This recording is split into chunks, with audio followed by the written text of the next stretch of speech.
les estaba contando, vamos a seguir viendo herejías esta vez. ¿Por qué vamos a seguir viendo herejías? Porque es con lo que nos vamos a enfrentar constantemente si queremos hacer apologética, ¿no? Quizá no la vemos como en el papel, como lo estamos viendo ahora en teoría, pero van a encontrar que nuestros hermanos separados, gente de otras religiones, creen en esto aunque a veces no tengan el nombre.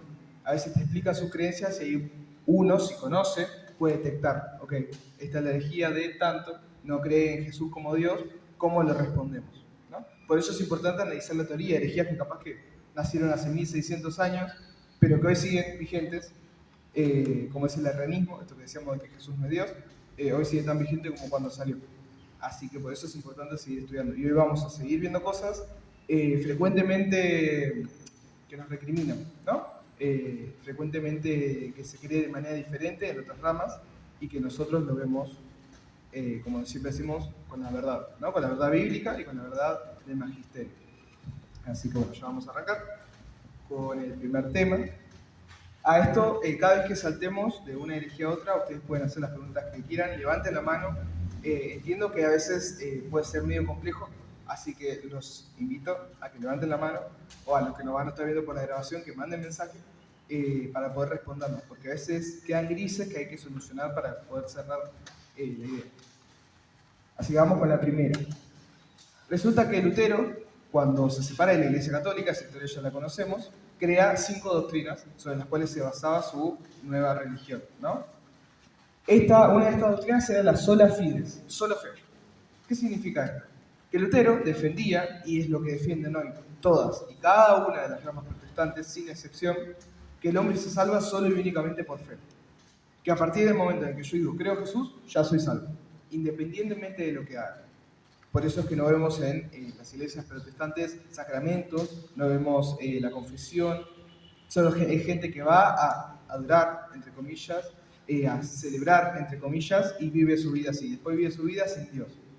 Vemos eso porque justamente las obras no tienen repercusión. Vos podés ser el peor pecador, pero igual te salvas. Pero esto no es verdaderamente así y por eso hay que aclararlo, ¿no? Pero muchos de los textos que usan los teólogos protestantes, porque los hay, para defender esta doctrina, son por ejemplo Efesios 2, 8, 9. A ver si lo podemos ver. Ustedes han sido salvados por la fe y lo han sido por gracia. Esto no vino de ustedes, sino que es un don de Dios. Tampoco lo merecieron por sus obras, de manera que nadie tiene por qué sentirse orgulloso. Parece muy claro, ¿no? Vieron que siempre cuando leemos las citas populares de los protestantes parece súper claro. Parece que no hay que leer nada más. Esto parece, listo, se cerró ahí. Nadie se salva por las obras, todos se salvan por la fe. Punto final. Pero no es así. También vamos a leer otra, que la suelen usar como argumento, que es Romanos 3:28. Nosotros decimos esto: la persona es hecha y justa por la fe y no por el cumplimiento de la ley. Lo mismo que la otra, ¿no? No importa la ley para ser salvos. Al menos eso parece que explica. Pero es verdaderamente así, hay que entenderlo en el contexto. Vamos a arrancar a ver si esto es así o no. ¿Solo la fe es suficiente para ser justificados? Vamos a plantearnos esa pregunta. Sobre la gracia. Estamos seguros de que la gracia es un don gratuito, como lo vimos en Efesios. Estamos seguros de que no podemos ganar la salvación por obras, como lo vimos en Romanos. Pero la Biblia enseña que la fe salva, que la fe que salva no es solamente una acepción intelectual, que no es solamente una afirmación literal, sino que tiene que ser una fe viva. El error acá está en cómo entendemos el término fe. Hoy decir fe se entiende como decir yo creo en Dios, digo que creo en Dios y ya está. Pero la fe, sobre todo para Pablo y para los judíos de ese tiempo, los cristianos de ese tiempo, no era simplemente decir yo creo, porque había un montón de gente que decía yo creo, pero no vivía como creyente. Y ahí está el quid de la cuestión, ¿no? Si verdaderamente tengo fe, ¿cómo lo demuestro? Y ahí vamos a saltar a la carta de Santiago, que es la respuesta fundamental. Esta se tiene que aprender de memoria porque es fija. Si ustedes se ponen a debatir con un protestante que más o menos tiene idea, va a ser la carta que más van a citar seguramente, porque es la carta que justamente desmiente esto. Pero si la leemos sin el espíritu, si la leemos sin la comprensión, va a parecer que una se contradice a la otra. Ahora vamos a ir leyéndola, ¿no? Vamos a leer Santiago 2:24. Entiendan, pues, que uno llega a ser justo a través de las obras y no solo por la fe. Parece contradictorio, ¿no? Pero eso dijo Santiago en su carta. Ahora, ¿cómo lo podemos interpretar? ¿Cómo lo vamos a hacer? La única vez en la Biblia que aparece las palabras solo la fe, sola fides, es en esta cita para negar esa doctrina. Fíjense qué curioso, ¿no? En el único lugar que aparece es para negar esa doctrina. Pero después en Santiago es claro, vamos a ir leyendo versículos. Si leen toda la carta van a ver que toda la carta habla más o menos de lo mismo, pero estos versículos para ir desmintiendo el primer postulado, ¿no? Vamos a leer Santiago 2:14. Hermanos, si uno dice que tiene fe, pero no viene con obras, ¿de qué le sirve? ¿Acaso lo salvará esa fe? Guárdenselo, Santiago 2:17. Vamos a ver también. Lo mismo ocurre con la fe. Si no produce obras, es que está muerta. Ahí Santiago ya nos está hablando, ¿no? Ya nos va dando un poquito más de idea. Si nosotros decimos tener fe, pero no tenemos obras, es una fe muerta. Las obras no son las que nos salvan, son la prueba de que verdaderamente tenemos fe. Prueba que generalmente nosotros mismos necesitamos. Las obras no son lo que nos justifica a nosotros ante Dios. Son la prueba de que nosotros tenemos de que verdaderamente esa fe está viva. Si la fe no se expresa en caridad, esa fe está muerta. Vamos a leer una más para poder terminar de cerrar un poquito esta idea que es Santiago 2:19. Todo de Santiago. ¿Tú crees que hay un solo Dios? Pues muy bien. Pero eso lo creen también los demonios y tiemblan. Ahí vemos, ¿no?, el punto radical de esto. La fe no significa salvación necesariamente, porque los demonios creen que también existe Dios y ellos no son salvos. La fe en sí misma, creer en algo en sí mismo no te da la salvación. Y es lógico que sea así, porque si nosotros recuerden cuando yo antes les contaba de la escuela del amor, ¿no?, que nosotros, todo lo que enseñó Jesús para que nosotros hagamos, es una escuela de amor, para que algún día, convertidos totalmente en ese amor, podamos ser dignos del cielo. Si nosotros decimos que creemos, pero no obramos como Jesús nos dejó, esa fe está muerta. Es una fe de palabra, pero no de obra, justamente, ¿no? Esto es como Santiago lo desmiente. Pero ahora tenemos que explicar un poquito esto. Antes de pasar a Pablo, vamos a explicar un poquito por qué parece que se contradice. El tema es que tiene dos públicos diferentes.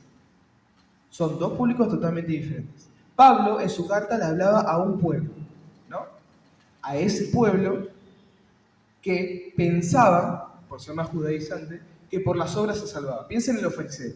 Los fariseos pensaban que obrando como obraban, con ese sinfín de leyes, de purificaciones, se salvaban de esa manera.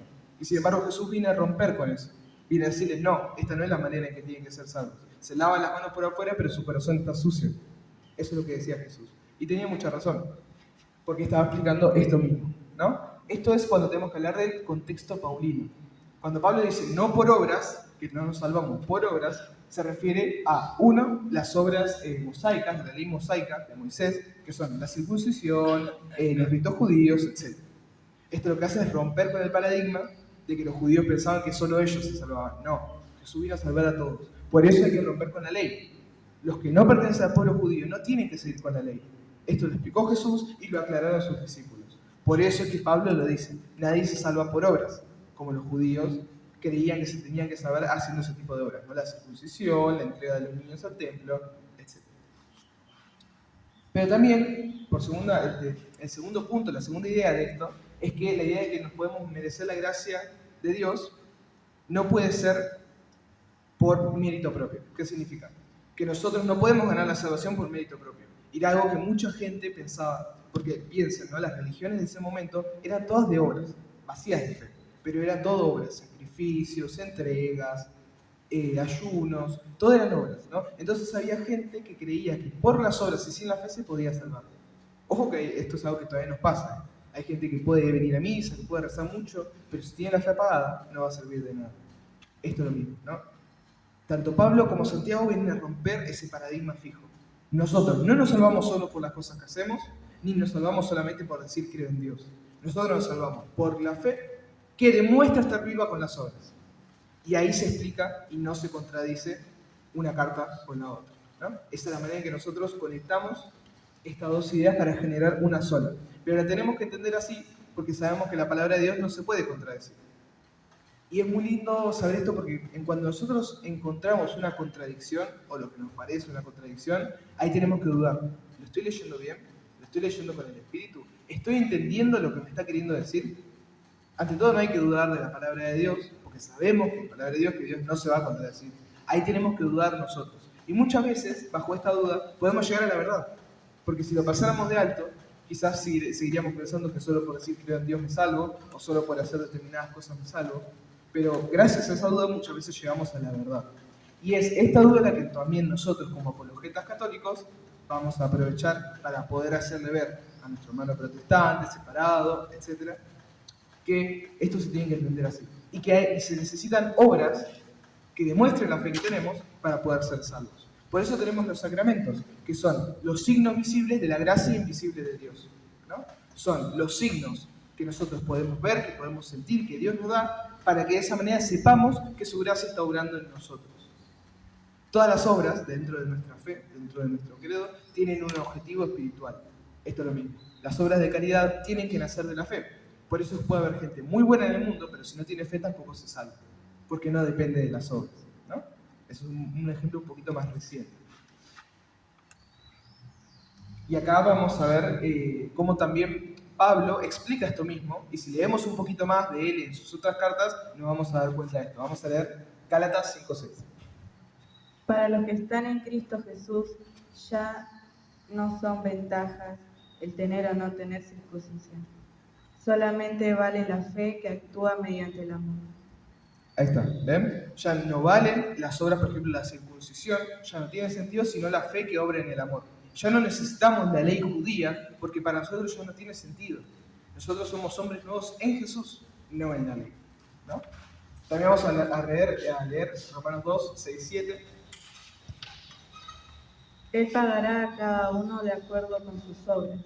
Dará vida eterna a quien haya seguido el camino de la gracia, del honor y la inmortalidad, siendo constante en el hacer el bien. Fíjense, y esto guárdenselo porque más adelante lo vamos a retomar con palabras de Jesús. Él les va a dar según cómo obraron en vida, no según si creyeron, no según si dijeron yo creo en Dios, sino en cómo obraron en base a esa misma fe. Y nos lo está diciendo el mismo Pablo en la carta a los romanos. Fíjense cómo según cambia el pueblo, cambia el perfil desde el cual vemos esta idea, desde el cual los apóstoles muestran esta idea. Porque a un pueblo le tenían que decir, ustedes tienen que tener fe para salvarse, porque esas obras no sirven de nada, más que nada a los pueblos judíos. Pero los otros le decían, ustedes tienen que tener obras, porque si solamente con la fe no van a poder vivir. Esa es la enseñanza, la pedagogía que tenían los apóstoles para con los distintos pueblos. Ellos eran sus obispos, porque los apóstoles eran obispos, como hablamos antes, ¿no? Y como conocían a su pueblo, sabían qué tenían que enseñar, ¿no? Para llevarlos a Jesús. Y vamos a leer una última de Pablo, que es 2 Corintios 5:10. Pues todos hemos de comparecer ante el tribunal de Cristo, para recibir cada uno lo que ha merecido en la vida presente por sus obras buenas o malas. Ahí está de vuelta, ¿no? ¿Qué nos dice Pablo? Va a llegar el momento del juicio y ahí lo que vale es lo que hiciste, no lo que creíste. Lo que hiciste por la fe, ¿no? Aplicándolo a lo que habíamos leído antes. Y ahora guárdense esto porque ahora más adelante vamos a leer las palabras propias de Jesús. Ahora vamos a leer las palabras propias de Jesús. Esto lo leo yo.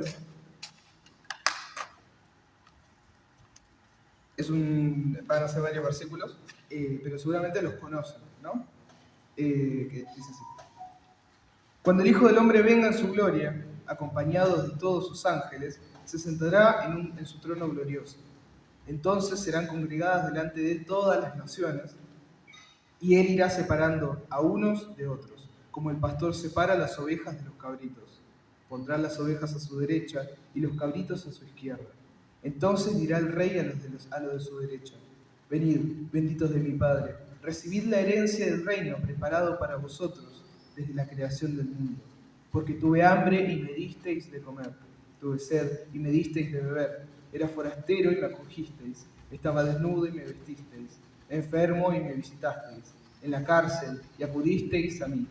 Entonces los justos le responderán: Señor, ¿cuándo te vimos hambriento y te dimos de comer, o sediento y te dimos de beber? ¿Cuándo te vimos forastero y te acogimos, o desnudo y te vestimos? Cuando te vimos enfermo o en la cárcel y acudimos a ti. Y el rey les dirá, os aseguro que cuando hiciste a uno de estos hermanos míos más pequeños, a mí me lo hicisteis. Entonces dirá también a los de su izquierda, apartaos de mí, malditos, al fuego eterno preparado para el diablo y sus ángeles, porque tuve hambre y no me disteis de comer, tuve sed y no me disteis de beber, fui forastero y no me acogisteis, anduve desnudo y no me vestisteis, estuve enfermo y en la cárcel y no me visitasteis.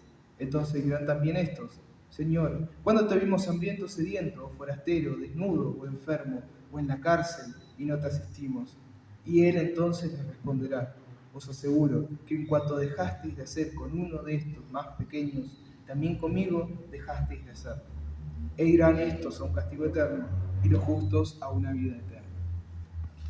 Estas son las palabras de Jesús, no de los apóstoles, sino del mismo Jesús, que les contaba a los apóstoles cómo iba a ser el juicio final.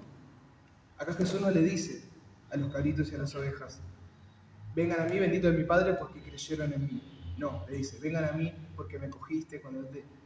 Y entonces eso se refleja en los hermanos. No solo el que tenemos que encontrar a Jesús en los hermanos, sino el cómo obramos con los hermanos para con Jesús, que está en ellos, ¿no? Ese es el verdadero juicio. Y este es todo el argumento pesado que nosotros vamos a poder presentar ante esta herejía de la sola fe, ¿no? De la sola fe. Esta herejía que dice que solamente por creer en Dios podemos ser salvos. Para poder cerrar esta idea, ¿no? Que esta doctrina contradice tanto la enseñanza explícita de Santiago como el contexto de lo que dijo Pablo y el propio criterio de juicio de Jesús. La fe y las obras no son opuestas, sino las dos caras de la misma moneda de la salvación. Las obras, de vuelta y para cerrar esto, son el reflejo de la fe viva que tenemos que tener. Ahora sí vamos a saltar a la que sigue. ¿Alguna pregunta hasta ahora? ¿Alguna duda que quieran comentar? Si no, ya seguimos con la siguiente. Ahora vamos a hablar, que también tiene mucho que ver, con la jerarquía. Ustedes van a ver que en las iglesias protestantes no hay una jerarquía visible. Hay un pastor autodenominado y hay un pueblo, nada más. No hay presbíteros, no hay diáconos. Vamos a encontrar algunas de las iglesias, por ejemplo los anglicanos, que sí tienen una jerarquía, pero eso es algo que vamos a ver un poco más adelante, ¿no? Vamos a centrarnos en esto. Modelo de iglesia, pastor, pueblo, pastor autodenominado, obviamente, ¿no? ¿Es verdad que Jesús fundó una iglesia con jerarquía? ¿O nosotros podemos juntarnos y hacer un ratito de adoración y está todo bien? Vamos a responder eso, ¿no? Porque sobre esto se fundamentan un montón de iglesias de hoy en día que no tienen una jerarquía y que ignoran esto. O directamente dicen, no, Jesús, y esto lo habrán escuchado seguramente, Dios no es religión, sino relación. Seguramente lo habrán escuchado, ¿no? Esto de que yo no necesito de la iglesia porque yo hablo con Dios, porque yo me confieso con Dios, y está todo bien y Dios es relación. Muchas veces hoy en las redes sociales se hizo mucho más popular que nunca esta idea, ¿no? De que no hace falta venir a la iglesia porque estar en la iglesia son todos pecadores, yo hablo con Dios, me confieso con Dios, comulgo con Dios por mi propia cuenta y ya está. Pero es así, o Jesús fundó una iglesia con jerarquía, una iglesia a la que tenemos que asistir, una iglesia a la cual tenemos que respetar tanto a la iglesia misma como a sus miembros, como a sus ministros, ¿no? Esta objeción directamente no tiene citas para defender. Es simplemente como algunos quisieron ver las cosas. Porque no hay citas que en ningún momento de la Biblia dice, ni siquiera para malentender, que en la iglesia no hay jerarquía. Antes habíamos leído que había citas que si se malentendían, podían dar a entender que solo por la fe nos salvábamos, ¿no? Al principio. Pero para esto ni siquiera hay fundamento bíblico. Es solo como algunas personas quisieron ver, ignorando la verdad, obviamente, porque sabemos que existe una verdad. Esta objeción pretende tener a Jesús como amigo, como un amigo cercano, con mis propios criterios, amigo, no como él me dijo que tenía que hacer. Y va a tachar de equivocado cualquier intento de comunidad, cualquier intento de jerarquía. Vamos a ver, si bien esto para nosotros es obvio, cómo defendemos bíblicamente que Jesús fundó jerarquía. No solo relación, sino una estructura, un miembro.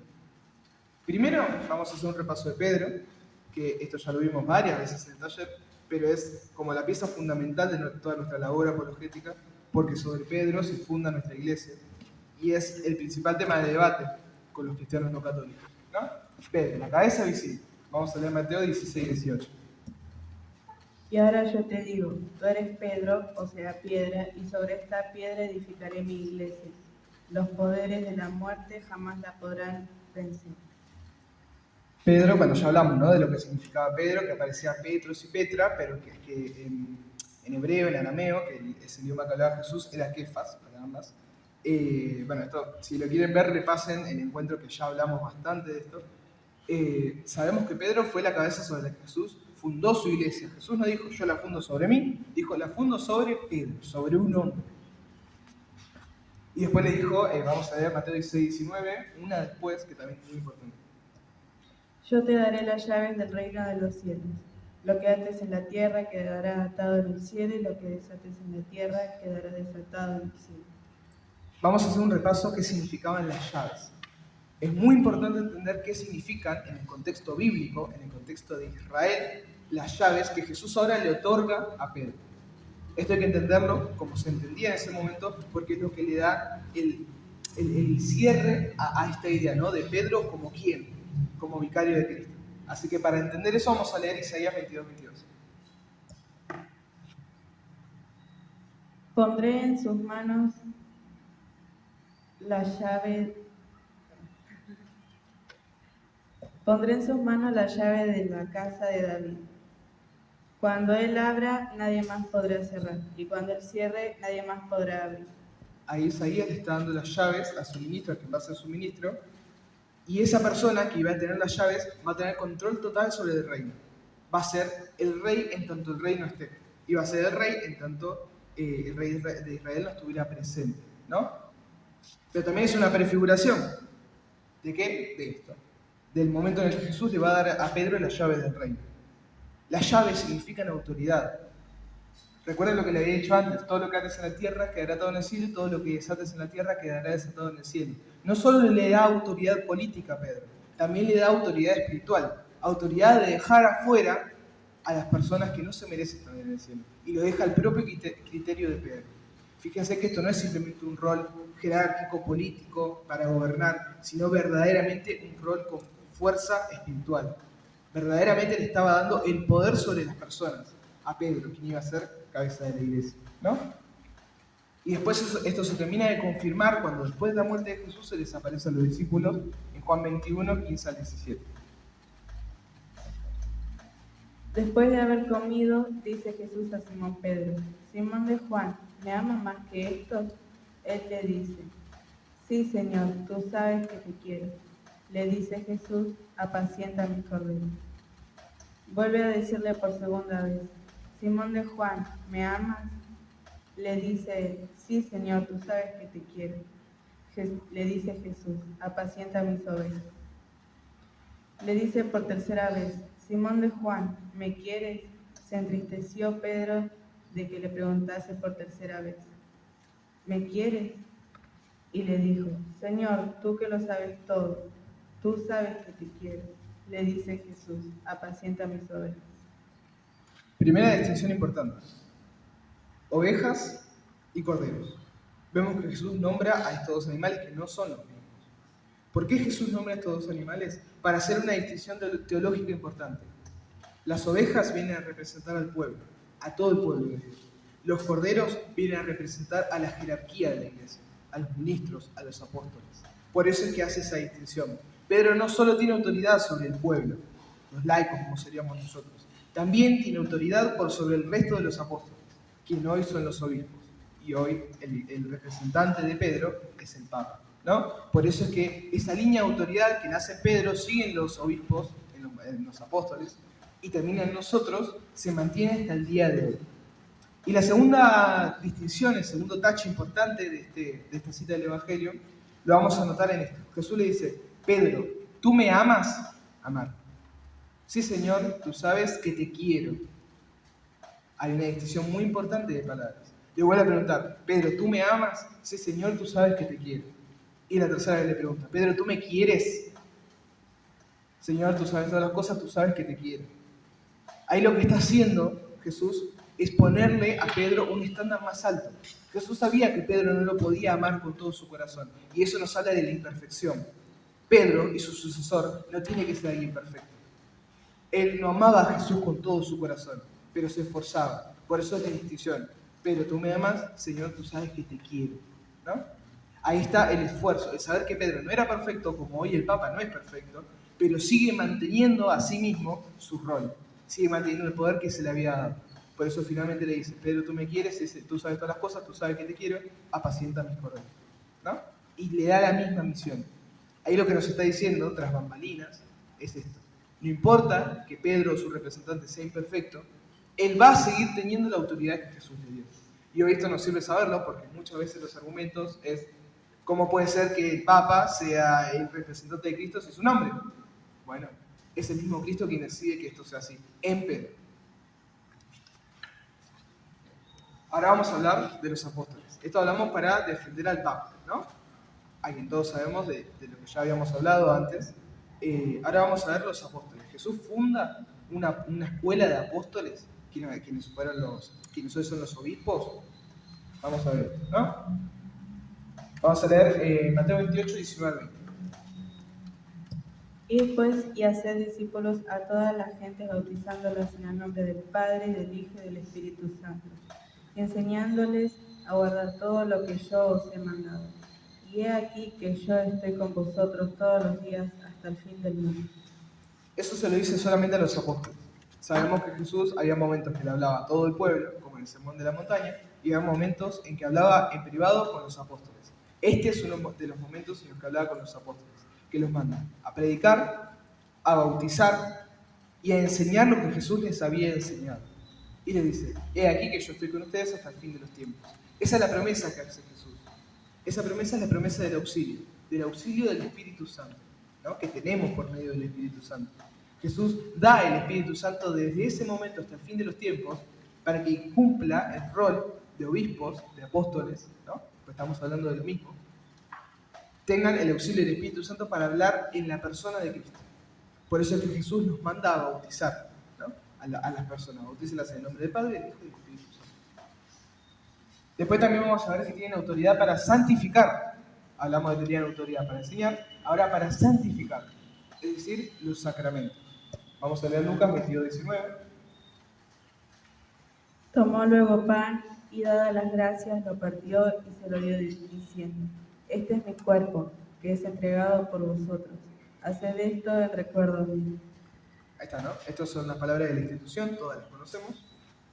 Ahí lo que nos está diciendo es instituyendo el sacramento. O sea, los sacramentos son, como dijimos antes, los signos visibles de la gracia invisible de Dios, que son los causales de que nosotros nos santifiquemos. Sin los sacramentos no nos podemos santificar.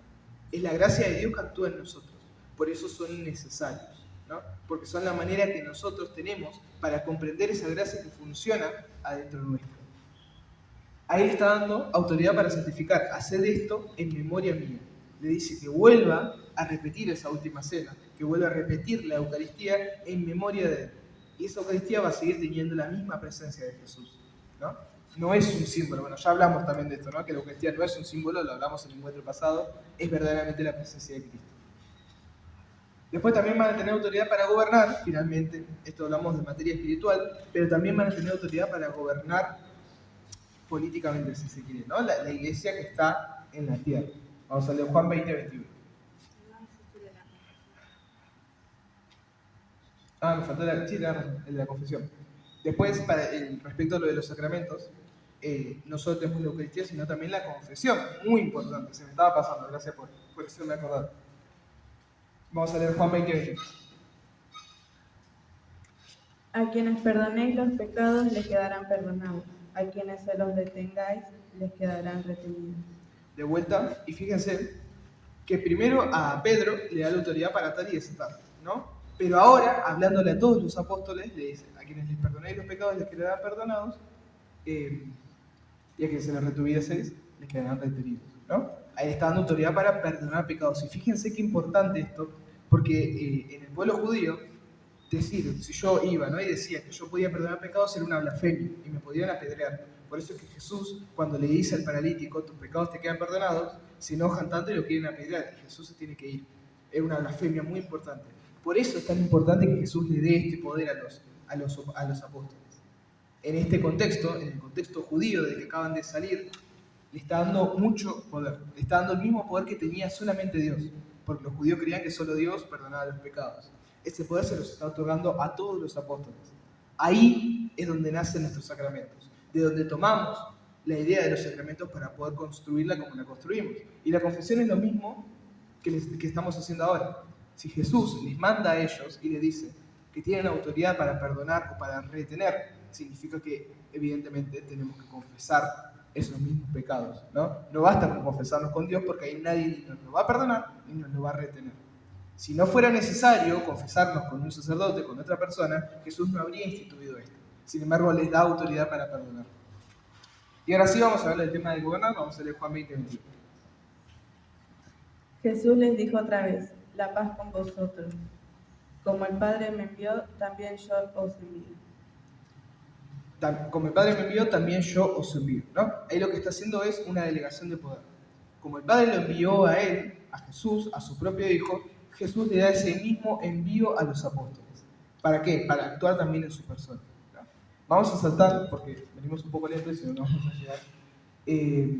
Hechos y epístolas. Acá vamos a ver un montón de citas en las cuales vamos a ver que tanto Pedro como los apóstoles tenían autoridad verdaderamente sobre tanto el pueblo como Pedro para con los apóstoles. Vamos a leer de Hechos 15, del 7 al 11, que solo leo yo.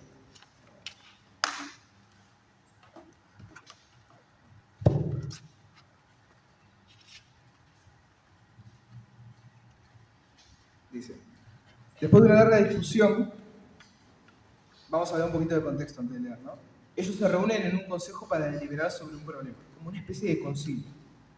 Y dice, después de una larga discusión, Pedro se levantó y les dijo, hermanos, vosotros sabéis que ya desde los primeros días me eligió Dios entre vosotros para que por mi boca oyesen los gentiles la palabra de la buena nueva y creyeran. Y Dios, conocedor de los corazones, dio testimonio en su favor, comunicándoles el Espíritu Santo como a nosotros. Y no hizo distinción alguna entre ellos y nosotros, pues purificó sus corazones con la fe.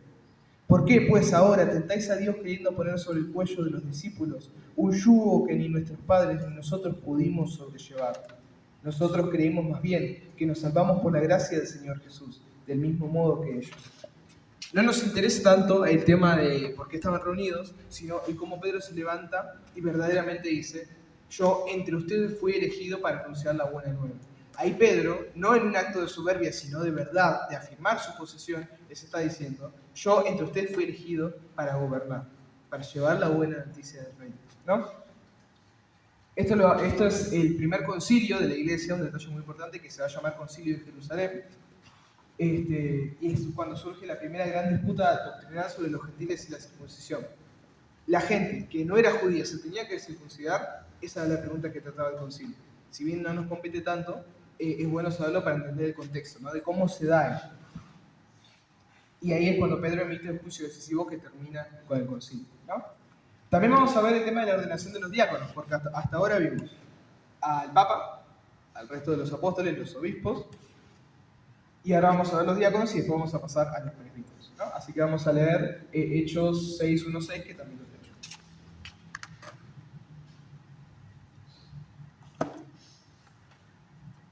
Por aquellos días, al multiplicarse los discípulos, hubo quejas de los helenistas contra los hebreos, porque sus viudas eran desatendidas en la asistencia cotidiana. Los 12 convocaron la asamblea de los discípulos, una especie de concilio, y dijeron, no parece bien que nosotros abandonemos la palabra de Dios por servir a las mesas. Por tanto, hermanos, buscad entre vosotros a 7 hombres de buena fama, llenos de espíritu y de sabiduría, y los pondremos al frente de este cargo, mientras que nosotros nos dedicaremos a la oración y al ministerio de la palabra. Pareció bien la propuesta a toda asamblea y escogieron a Esteban, hombre lleno de fe y de Espíritu Santo, a Felipe, a Prócoro, a Nicanor, a Timón, a Pármenas y a Nicolás, prosélito de Antioquía. Les presentaron a los apóstoles y, habiendo hecho oración, les impusieron las manos. Este es el ministerio del diaconado, que también después va a aparecer en la Biblia varias veces, eso lo invito a investigar. Van a aparecer diferentes veces el término diácono y quienes lo ejercían, ¿no? Eran hombres que ayudaban a los presbíteros, a los obispos, en su labor. Y después vamos a hablar también de presbíteros, también diáconos, que va a volver a aparecer. Ahí vamos a leer 1 Timoteo 3, del 1 al 13, que también la voy a leer yo.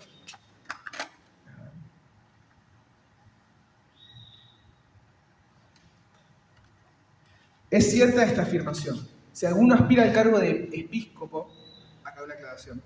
Episcopo significa obispo, que viene de latín. Acá esta traducción dice episcopo, pero es obispo en la traducción nuestra, ¿no? Obispo sería en español, pero estamos hablando del mismo cargo. Si alguno aspira al cargo de episcopo, desea una noble función.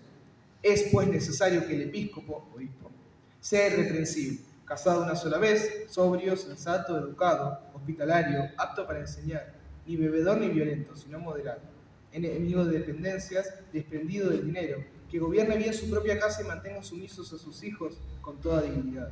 Pues si alguno no es capaz de gobernar su propia casa, ¿cómo podrá cuidar de la iglesia de Dios?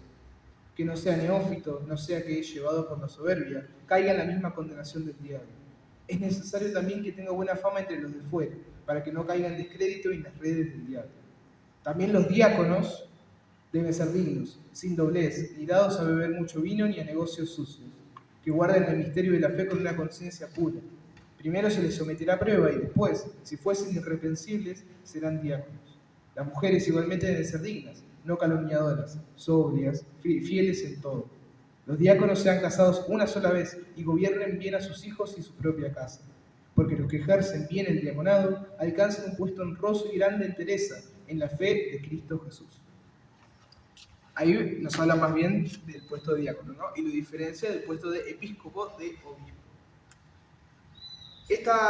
Van a haber algunas cosas que no coinciden con las cosas, con cómo lo tenemos hoy. Ahí dice que pueden ser casados, hoy en día no. Pero esto, si bien no nos compete al taller, quería hacer esta aclaración importante, son cosas que la Iglesia va tomando con la autoridad que tiene y va determinando. No son dogmas de fe, sino que son imposiciones no religiosas, sino simplemente de practicidad, para que los obispos puedan ejercer, tanto los obispos como los presbíteros, puedan ejercer bien su función. También tiene bases bíblicas, pero como les digo, no nos compete a nuestro taller. Lo pueden buscar en internet, que van a encontrar las razones por qué se decide que esto sea así, ¿no? Que ellos son como los pastores de las otras iglesias, leen esa parte y esos son pastores, ¿no? O sea, o pillan todo de ahí y agarran ese pedacito y cualquiera se pone. Exacto. Eso como sacan de contexto, algunos lo hacen y otros directamente ni siquiera lo sacan de contexto, simplemente dicen, soy pastor porque predico entre comillas, y entonces yo soy pastor de un pueblo, ¿no? Por eso decíamos autodenominados, nadie les nombró. Y ahora vamos a ver por qué, porque recuerdan que habíamos leído que se les tenían que imponer las manos. Eso es cuando hablamos de la sucesión apostólica, que lo vamos a ver un poquito más adelante, ¿no? Pero es necesario que se le impongan las manos como signo de la continuación de ese cargo. Por eso que los pastores son autodenominados, nadie les impuso las manos. Y también vamos a leer, para cerrar esta idea, Tito 1, 5, 9.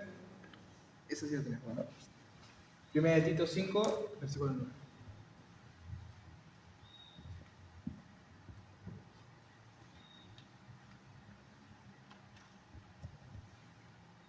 Que esté adherido a la palabra fiel conforme a la enseñanza, para que sea capaz de exhortar con la sana doctrina y refutar a los que contradicen.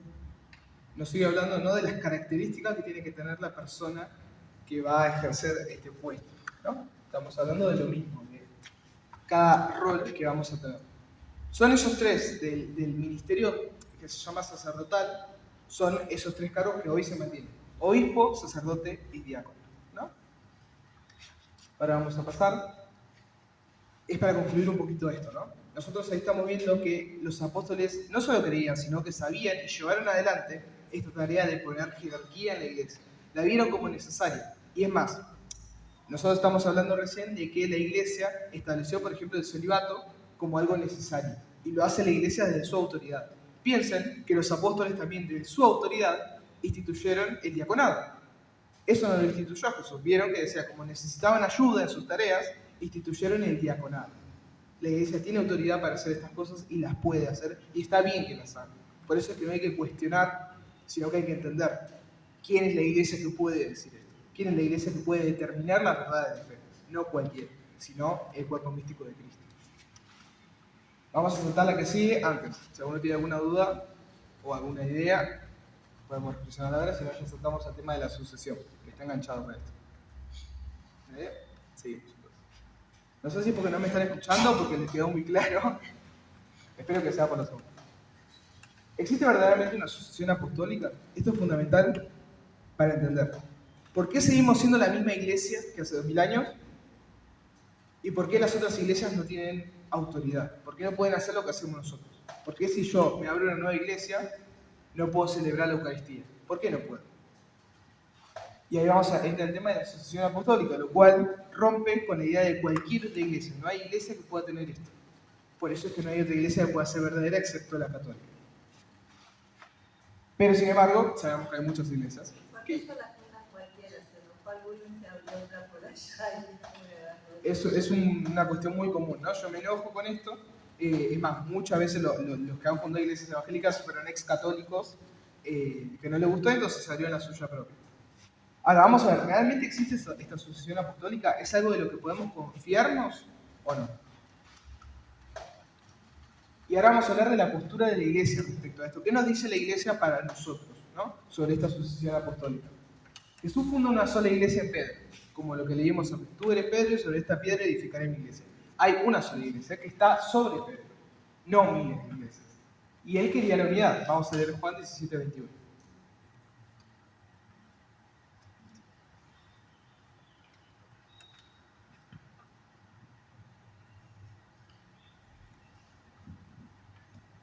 Para que todos sean uno, como tú, Padre, en mí y yo en ti, que ellos también sean uno en nosotros, para que el mundo crea que tú me has enviado. Si nosotros tenemos 100 iglesias diferentes, con 100 verdades diferentes, no somos uno. Es un tema de lógica, ¿no? Para ser uno tiene que haber una sola iglesia, con una sola verdad, la única verdad. Porque no puede haber más de una verdad. Hoy día estamos muy acostumbrados a deformar el concepto de verdad, de lo que es, y a adaptar a nuestras verdades. Mi verdad es esta, y la tenés que respetar porque es mi verdad. No.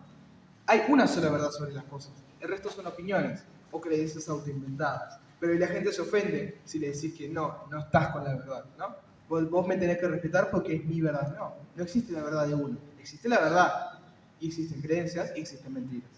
Por eso es importante entender la unidad como fuente y seguridad de la verdad. Si hay dos iglesias con dos pensamientos diferentes, una sí o sí tiene que estar equivocada, porque no puede haber más de una verdad. Y la verdad es Cristo, que es el verbo de Dios. La sucesión apostólica es la garantía que tenemos de esa unidad. Es la garantía que tenemos de saber que somos la misma iglesia de hace 2000 años cuando Jesús la fundó, ¿no? Que no cambiaron las cosas. ¿Y cómo se da esto? Por la sucesión apostólica. La sucesión de los cargos, tanto los obispos como principalmente del Papa, ¿no? Y si no aceptamos la sucesión, que es la voluntad de los dos apóstoles, y ahora vamos a ver por qué, es que estamos negando a la iglesia de Cristo, que así fue determinada. Vamos a ver un poquito el fundamento bíblico, ¿no? Después de la ascensión de Cristo, el primer acto de los apóstoles fue reemplazar el oficio, el obispado de Judas, que se había suicidado. Vamos a leer Hechos 1:20.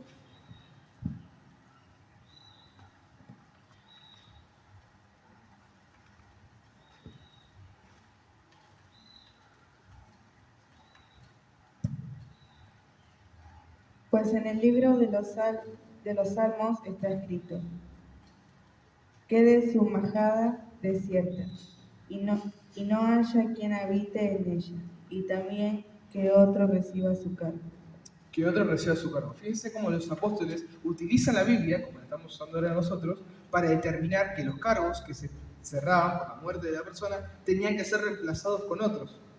Cuando Judas, se suicida después de la traición de Jesús, ese cargo, eran 12, sabemos que eran 12, ¿no? 12 apóstoles. Ese cargo tiene que ser reemplazado por otra persona. Así lo determinan los apóstoles con la autoridad de la iglesia. Y entonces, después de esto, es que se elige a Matías, demostrando que el oficio de apóstol, obispo, tiene que continuar. Matías, que se lo calificó como alguien digno de ese puesto, se le da el puesto que tenía Judas, ¿no? Ahí vamos a ver que la autoridad se transmite físicamente, que no se autoproclama, sino que se recibe de otra persona, que es lo que hablábamos de la imposición de manos. La única manera de llegar a ser obispo, sacerdote o cualquier rango del ministerio sacerdotal es teniendo la imposición de manos de ya otra persona que está en ese ministerio, idealmente un obispo, ¿no? Como en ese momento la imposición de manos la hacían los apóstoles. Hoy, cuando un sacerdote se consagra, cuando un diácono se consagra, o cuando un obispo se consagra, la imposición de manos viene de parte de otro obispo o del papa, en el caso de los obispos a veces. Pero fíjense que un obispo también puede ser consagrado por otro obispo y está perfecto, tiene igualmente legalidad, porque es como lo vimos en la Biblia, lo mismo que pasó en la Biblia, ¿no? Vamos a leer 1 Timoteo 4, versículo 14. No descuidéis el carisma que hay en ti, que se te comunicó por intervención profética mediante la imposición de las manos del colegio de presbíteros. Colegio de presbíteros, fíjense, ¿no? La imposición de manos transmite el carisma, transmite el Espíritu Santo. Es el Espíritu Santo el que permite a esa persona, a ese ministerio que recibe, el poder obrar en la persona de Cristo y con los poderes que Cristo dio a esas personas. Solamente a través del Espíritu Santo, fluyendo a través de uno, dado por la imposición de manos, el obispo, el presbítero en este caso, puede perdonar pecados, puede celebrar la Eucaristía y todo el resto de sacramentos, ¿no? Es necesario que haya un ministro, y para que haya un ministro es necesaria la imposición de manos, que no deja de ser un signo visible de la gracia invisible de Dios obrando a través de la persona. Después también vamos a ver en 2 Timoteo, el capítulo 1, versículo 6, cómo siguen hablando de esto del fuego de adentro, ¿no? Por esto te recomiendo que reavives el carisma de Dios que está en ti por la imposición de mis manos. Ahí está hablando de mis manos. Es Pablo hablándole a Timoteo, a la carta de Timoteo. Pablo le impuso las manos a Timoteo y le dice, por mi imposición de manos, no olvides avivar el fuego que vos tenés adentro. Ese fuego del Espíritu Santo que se te dio por la imposición que yo te hice, ¿no? No es algo de lo que nosotros dispongamos para siempre con el mismo fervor, sino que es algo que tenemos que mantener, porque es la misma santidad nuestra la que mantiene ese fuego. Un sacerdote va a ser sacerdote por siempre, a menos que la iglesia lo expulse por determinadas razones, ¿no? Pero no se apaga ese fuego para poder celebrar, pero sí se va a apagar la propia santificación, que es lo que nos permite llevar los sacramentos adelante con dignidad y con suficiente validez, ¿no? Por eso que dice en el derecho canónico, como un detalle, que si un sacerdote celebra la Eucaristía sin la intención de consagrar, esa Eucaristía es inválida. Él puede hacer todo tal cual digan en misal, y para lo de afuera va a ser una Eucaristía válida. Pero si él lo hacía sin la intención, como si solamente fuera un show, esa Eucaristía es inválida. Por eso que tenemos que hablar de avivar el fuego de adentro, para verdaderamente hacerlo con el Espíritu, para tener esos sacramentos con el Espíritu. Y ahora vamos a ver que, para cerrar un poquito esta idea protestante, nosotros sabemos que los protestantes creen que la autoridad es la Biblia. Ya lo hablamos en el encuentro pasado. La autoridad es la Biblia. No hay autoridad más grande que la Biblia. Pero la Biblia dice que la autoridad es la Biblia. Vamos a leer 1 Timoteo 3:15, que ya lo leímos antes, pero para repasar. Pero si tardo, para que sepas cómo hay que portarse en la casa de Dios, que es la iglesia de Dios vivo, columna y fundamento de la verdad. Columna y fundamento de la verdad. ¿Qué dice? ¿La Biblia es columna y fundamento de la verdad? No. La iglesia es columna y fundamento de la verdad. ¿La iglesia quiénes son? Sus integrantes. ¿Y quiénes son los integrantes? Con más jerarquía dentro de la iglesia, el papa, los obispos, los presbíteros y los diáconos. Es decir, la autoridad y la fuente de verdad, el pilar de la verdad, está en los ministros. Y ahí cierra la idea de lo que estábamos hablando, de esto de la sucesión apostólica y de cómo los ministros verdaderamente tienen autoridad dada por Dios para poder llevar a cabo lo que hacen, ¿no? Ahora, como detalle, para terminar este tema, fíjense cómo, si ustedes pueden buscarlo en internet, está la línea sin cortar, definida desde el primer papa, desde Pedro, hasta hoy, hasta León XIV, cada papa y la sucesión que tuvo. Esa línea jamás se cortó. Nunca hubo un periodo de la historia que se quedara sin papa. Porque, ¿qué pasa? Si se muere el papa y después deja ver, ¿quién le va a imponer las manos? Tiene que haber un obispo para imponerle las manos. Pero si se corta, si de repente en el mundo se mueren todos los obispos, ya no puede volver a arrancar eso. Porque ¿quién le va a imponer las manos? ¿No? Obviamente que Dios no va a permitir que eso pase, es simplemente una situación hipotética, pero para que ustedes vean la seguridad de que somos la misma iglesia de hace 2000 años, pueden buscar la sucesión apostólica de los papas y van a ver cada papa y cada edad, ¿no? Y vamos a pasar, antes de pasar al último tema, con esto desmentimos a todas las sectas protestantes. A cualquier denominación, luteranos, calvinistas, bautistas, evangélicos, lo que sea. Cualquier rama protestante se originaron de los siglos XVI al XXI. ¿Quién fundó esas iglesias? Lutero, Calvino, Wesley, John Smith, etcétera, etcétera. Todos hombres. Alguna mujer también. Pero a lo que me refiero, dos personas, ¿no? Dos personas fundaron este tipo de iglesias. No Jesús. Nuestra iglesia, fundada en el año 33, fue fundada por Jesucristo sobre Pedro, quien tiene la llave del reino y que se pasa esa llave del reino con su sucesor. Por eso que hablamos de que estas iglesias no tienen obispos, no tienen diáconos, no tienen presbíteros, por lo menos no válidos, porque por ejemplo vamos a encontrar que la iglesia anglicana, que es una secta protestante de Inglaterra, van a ver que ellos tienen obispos, diáconos, sacerdotes, pero no son verídicos, no tienen sucesión apostólica. Excepto una sola iglesia, que también es parte de nuestra iglesia, que vamos a ver acá adelante en la nota. Las iglesias ortodoxas orientales son las únicas que tienen sucesión apostólica. Por tener sucesión apostólica, tienen ministros válidos. Y por tener ministros válidos, sus sacramentos son válidos. ¿Qué pasa? Esta iglesia entró en cisma. Cisma quiere decir separación con la iglesia de Roma. Pero no entró en herejía. Ellos siguen teniendo sucesión apostólica, es decir, se siguieron imponiendo las manos a los obispos y por eso sigue teniendo validez. Solamente está separada de nosotros por un tema político, por un tema ideológico, pero sigue siendo parte también del cuerpo de Cristo, aunque separado de la sede, separado del Papa de Roma. Y ahora vamos a pasar a la última para cerrar, que ya nos queda poquito tiempo, y vamos a hablar de la salvación. Esto es fundamental. Este es el último día que vamos a hablar de herejías, después vamos a tocar 2 o temas más y ya vamos a terminar el taller, ya se lo voy adelantando. Y quería cerrar con este tema como herejía, porque es un poco la culminación de toda nuestra labor, ¿no? ¿Cómo nos salvamos? Ya hablamos de lo que era el cielo, lo hablamos en un par de encuentros antes, ya hablamos de cómo éramos salvos, de cómo vivíamos en la escuela de amor que Jesús instituyó para convertirnos en odres nuevos, ¿no? Y llenarnos de Dios. Pero es verdad que solo en nuestra iglesia hay salvación. No sé si ustedes recuerdan, cuando estábamos por arrancar este taller se difundieron unos flyers que decían, ¿me puedes ir a buscarlas, por favor? Están allá en la sacristía. Quiero que lo vean. Nosotros arrancamos este taller, no sé si recuerdan los que estuvieron el primer encuentro, que decíamos, la verdad incómoda. ¿Cuál es la verdad incómoda? Solo en la Iglesia Católica hay salvación. En latín esto significa extra ecclesia nulla salus. Es una afirmación que se hizo históricamente y que últimamente con los últimos concilios, si bien se vio un poquito disminuida, se dijo con otras palabras, es una verdad que no hay que negar. ¿Por qué? Si esto no es verdad, yo me puedo ir a una iglesia protestante y también me puedo salvar. Entonces, ¿qué sentido tiene estar acá, en esta iglesia, que nos obliga a confesarnos, que nos obliga a hacer penitencia, a hacer ayuno? Me parece que a ninguno le parece que sea cómodo ser católico. Si me puedo ir a aquella otra, que vamos a cantar y hacer fiesta, y tocarles algo igual, ¿no? Sin esta verdad, no tiene sentido ser católicos. Gracias. En este folleto, no sé si alguno lo habrá recibido, habíamos puesto, solo en la única iglesia de Cristo hay salvación, como mensaje principal. ¿Era para hacer quilombo? Sí. Si le digo la verdad, era para hacer quilombo. Pero era para poder plantear esa verdad incómoda. El primer encuentro la planteamos, y ahora la vamos a terminar de explicar. ¿Por qué es necesario que la entendamos?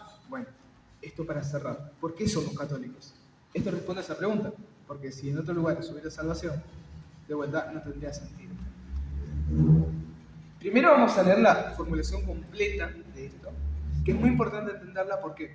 Porque muchas veces se dice solo ese fragmento, pero el catecismo de la iglesia explica algo un poco más extenso. ¿Qué nos dice? Toda salvación viene de Cristo, la cabeza, a través de la iglesia que es su cuerpo. Esto aparece en el catecismo de la iglesia, número 846, que igual está en el librito, lo pueden tener ahí. Entonces, ¿qué tenemos de ahí? La justificación, que es la que nos da la salvación, viene de Cristo, cabeza, que se sacrificó en la cruz. Y de esa cabeza baja a la iglesia, que es la que suministra esta salvación por medio de los sacramentos. que es lo que hablábamos antes. Por eso es que lo fuimos conectando los temas así. ¿Qué tenemos como primer punto? Vamos a leer Juan 14:6. Le dice Jesús: yo soy el camino, la verdad y la vida. Nadie va al Padre sino por mí. Jesús es el único camino al Padre. No hay otro camino para llegar a Dios. Eso lo sabemos y lo tenemos que tener por seguro. Vamos a leer también Hechos 4:12.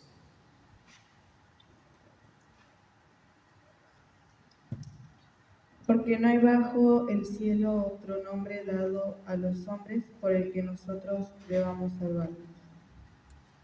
No hay en toda la historia de la tierra otro nombre por el cual nos salvemos que no sea el de Jesús. Nadie ni nada puede salvarnos que no sea Jesús. Por eso es que los que creen en el Islam están equivocados, porque ellos creen en Mahoma, ¿no? Eso lo sabemos. No creen en Jesús como Salvador. Por eso es que es una herejía. Por eso es que no se pueden salvar los que creen en el Islam, porque no creen en Jesús. Por eso también los judíos no se pueden salvar, porque no creen en Jesús como Mesías. Y por eso es que después de la muerte de Jesús, el pueblo judío que no creyó en él ya no fue el pueblo elegido de Dios.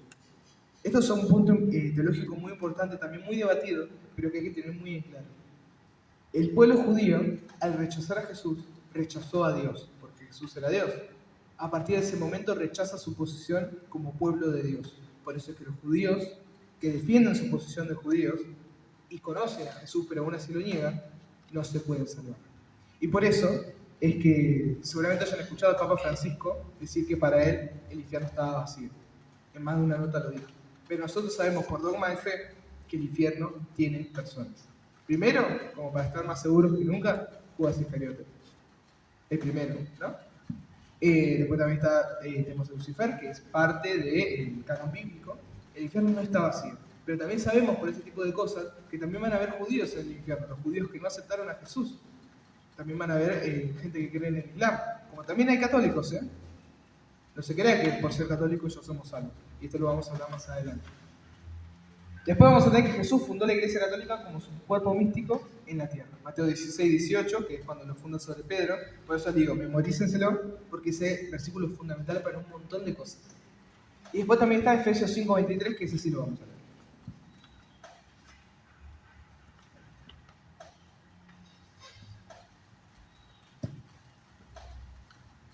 Porque el marido es cabeza de la mujer, como Cristo es cabeza de la iglesia, el Salvador del cuerpo. Él es la cabeza y por él recibimos la salvación. Pero esa salvación gotea sobre la iglesia, no puede gotear afuera. Por lo que hablábamos, la escuela de amor.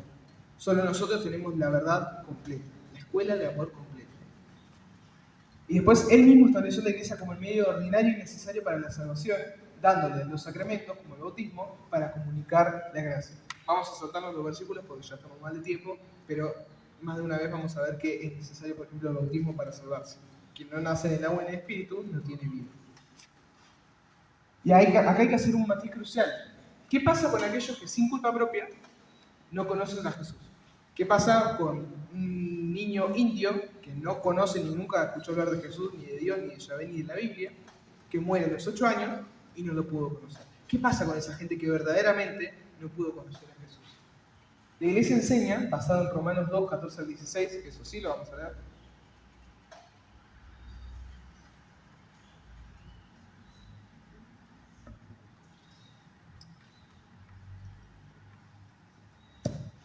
En efecto, cuando los gentiles que no tienen ley cumplen naturalmente las precepciones de la ley sin tener ley, para sí mismos son ley, como quienes muestran tener la realidad de esa ley escrita en su corazón,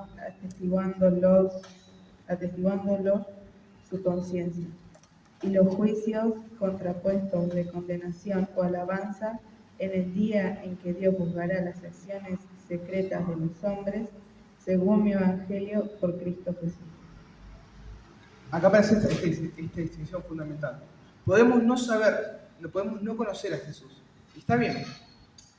Esa gente, si cumple la ley natural del corazón, todos tenemos una ley natural en el corazón, que Dios nos pone por misericordia. Por más que no conozcamos a Jesús, sabemos qué es lo bueno y qué es lo malo. Si nosotros seguimos esa ley moral y la seguimos porque sabemos que es lo correcto, podemos llegar a la oportunidad de ser salvos, a pesar de la ignorancia. Importante eso, a pesar, no por ser ignorante, sino a pesar. El que se mantiene ignorante por propia decisión está rechazando a Dios. No está siendo ignorante, sino que se quiere mantener ignorante. Y hoy lo vemos muy presente en la gente que no quiere venir a la iglesia, dice, esto no es para mí. Esa gente sabe quién es Jesús, conoce la iglesia y no se interesó. Internamente rechaza a Jesús en su corazón. Y si esa persona muere así, no va a poder encontrar la salvación. Ese es el problema. Solamente se pueden salvar quienes, a pesar de su ignorancia, siguen la ley natural del corazón, que es una huella que nos deja Dios para que podamos ir a Él, ¿no? Y acá hay que hacer una advertencia importante y vamos a leer un versículo de la Lumen Gentium, que es un documento del Concilio Vaticano II, que nos va a servir para entender mejor esto. Dice así, numeral 14. Aquellos que, sin culpa propia, no conocen el Evangelio de Cristo o su Iglesia, pero que sin embargo buscan a Dios con corazón sincero y movidos por la gracia, intentan en sus acciones hacer su voluntad como la conocen, a través de los dictados de su conciencia, pueden alcanzar la salvación eterna. Esto mismo también pasa con las personas que tienen deficiencias mentales, por ejemplo, que por su deficiencia mental no pueden conocer a Jesús, no pueden tener la inteligencia de creer en Él, pero si siguen esa ley básica del corazón, la ley del amor, pueden llegar también a ser salvos. Pero todo ser humano tiene, por más mínimo que sea, un peso de conciencia sobre sus actos. Todas esas personas tienen un mínimo deber para con la ley del corazón, para lo que saben que es correcto y lo que no. Con esto vamos a terminar ya el encuentro de hoy y cerrar un poquito esa idea, ¿no? ¿Por qué es tan importante que hablemos de esto? ¿Por qué es tan importante que hayamos tenido este taller y haber hablado de tantas herejías? ¿Por qué es importante?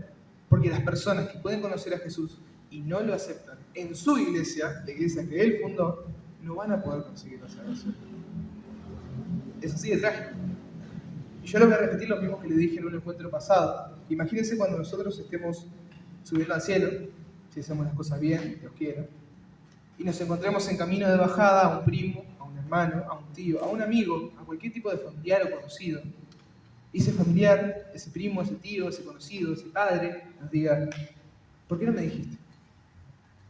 ¿Por qué no me dijiste que acá estaba la verdad? ¿Por qué no me dijiste que yo tenía que hacer esto? ¿Por qué? ¿Por qué? ¿Por qué? Nosotros, mientras subimos a la gracia eterna, vamos a tener ese recuerdo de esa persona que está bajando. Y para toda la eternidad, ¿eh? No se piense que uno muere y desaparece de la existencia. Todos lo vamos a vivir para siempre. Algunos con Dios y algunos sin Dios. Y no es un castigo, es la propia recompensa. Nuestros actos determinan a dónde vamos a ir. Dios no nos castiga por maldad, por odio, por venganza. Él no es eso, Él es amor completamente. Pero si nosotros lo rechazamos, tenemos hasta el último de nuestros días para hacerlo. Es la oportunidad que Dios nos da. Pero si hasta el último momento le decimos que no a Dios, después, cuando nos separamos del cuerpo, vamos a vivir con ese no por toda la eternidad. ¿Qué es lo que hizo Satanás? Vamos a vivir su propio destino. Y por eso es que el infierno no está vacío. El infierno tiene gente. Y por eso es peligroso. Porque si el infierno tiene gente, también puede tenernos a nosotros algún día. Por eso no solo tenemos que obrar por nuestra salvación, sino que también por la de los demás, si los amamos. Si amamos a nuestros familiares, a nuestros amigos, a nuestros conocidos, vamos a querer obrar por su salvación para algún día poder encontrarnos en el cielo. Para algún día poder decir que estamos con Dios, en comunión con Dios, en el amor de Dios. Y no tener esa imagen triste de saber que quizás por nuestra culpa una persona no pudo salvarse. Por eso la misión evangelizadora es importante. No solo salvarnos a nosotros, que es nuestra primera tarea, sino también llevar la luz de Jesús, del Evangelio, a los demás. Con esto vamos a terminar ya el encuentro de hoy, que se nos hizo un poquito tarde. Les recomiendo que le den una repasada al librito para poder rever todos estos temas un poquito.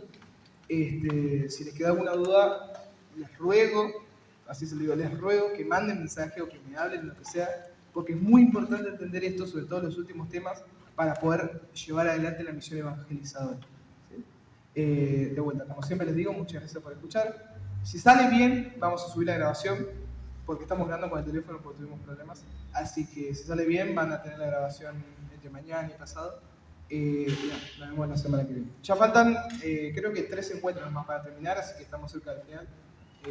Nos vemos la semana que viene. Y si a alguno le falta retirar el libro, puede acercarse ahora y ya Retiro.